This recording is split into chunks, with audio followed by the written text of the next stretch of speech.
18-র হাতিয়ার গর্জে ওঠো আবার, আমার সোনার বাংলায় বৈষম্যের ঠাঁই নাই, এমন বিভিন্ন স্লোগানের মধ্য দিয়ে আজ ঢাকা বিশ্ববিদ্যালয়ের সাধারণ শিক্ষার্থীরা গতকালকের হাইকোর্টের কোটা চালু করার রায়ের বিরুদ্ধে তীব্র প্রতিবাদ জানিয়ে এক সমাবেশ করে। আমরা কোটা প্রথা বাতিল করেছিলাম, সেই সরকারি চাকরিতে হাইকোর্টের মাধ্যমে আবারও 30% কোটা বহাল রাখা হয়েছে। বাংলাদেশের ছাত্র সমাজ হাইকোর্টের কোটা বহাল রাখার রায়কে বিনা করে প্রত্যাখ্যান করছে।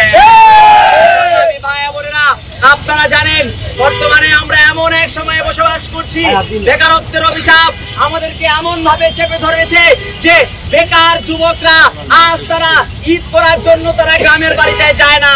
বেকার যুবকদের একটা স্বপ্ন থাকে যে তারা একটি চাকরি পেলে তারা নিজের বোনকে বিয়ে দিবে, তারা একটি চাকরি পেলে তার বাবাকে আর তার জন্য কষ্ট করতে হবে না, তারা একটি চাকরি পেলে তার মাকে চোখের জল ফেলতে হবে না। তারা সেই স্বপ্ন, সেই আশা নিয়ে দিনের পর দিন, বছরের পর বছর লাইব্রেরিতে পড়ে পড়ে তারা পড়াশোনা করছে একটি চাকরির জন্য। কিন্তু অত্যন্ত দুঃখের বিষয়, তাদের দিকে আজ আমরা আর কোনো দৃষ্টিপাত করছি না, সরকার তাদের দিকে কোনো কর্ণপাত করছে না।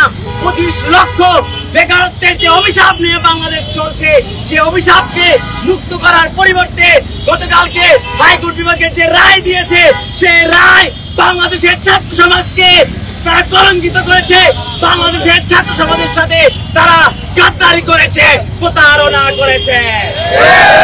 ভাই বোনেরা, আমরা একটি কথা বলতে চাই, বাংলাদেশকে যদি আমরা বৈষম্যহীন করতে চাই, বাংলাদেশকে যদি আমরা মেধাবীদের বাংলাদেশে পরিণত করতে চাই, তাহলে কোটা প্রথা রাখা যাবে না। সরকারি চাকরিতে কোটা রাখা কিংবা না রাখার এখতিয়ার নির্বাহী সংসদের, সেটি কোনোভাবে হাইকোর্টের না। তাহলে আজকে আমরা বলতে চাই, গতকালকে মহামান্য হাইকোর্ট কোটা বাতিলের যে নির্দেশনা দিয়েছেন, যে রায় দিয়েছেন, সেটি অবৈধ এবং সংবিধান পরিপন্থী।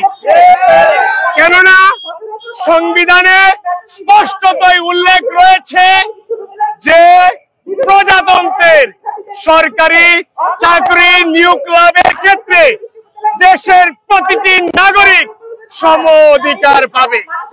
যদি প্রত্যেকটা নাগরিক সম অধিকার পায়, তাহলে কেন সরকারি চাকরিতে 56% কোটা ব্যবস্থা দেওয়া হলো? আমরা দেখতে পাচ্ছি যারা এই কোটার সুবিধা ভোগ করছে, তারা এই দেশের মাত্র 2% মানুষ 56% কোটা ব্যবস্থা ভোগ করছে। অপরদিকে 98% লোকের জন্য, সাধারণ শিক্ষার্থীর জন্য রয়েছে মাত্র 44%।